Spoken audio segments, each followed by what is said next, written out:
दोस्तों काफ़ी बार क्या होता है कि स्कूटर में जब हम चलाते हैं तो उसके पीछे से कट कट की आवाज़ आती है। रोड पर जब ये चलता है, साफ़ रोड होता है, तो उसमें से आवाज़ आती है।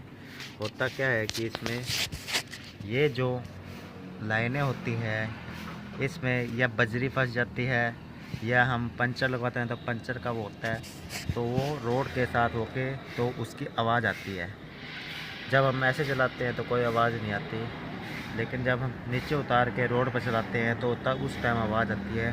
तो हमें करना क्या होता है कि इसमें से बजरी वगैरह होती है, ये निकाल लेनी है और उसके बाद हम चलाएंगे तो हमारी आवाज़ की प्रॉब्लम सॉल्व हो जाएगी, जिससे हमारी गाड़ी के पीछे की आवाज़ ख़त्म हो जाएगी।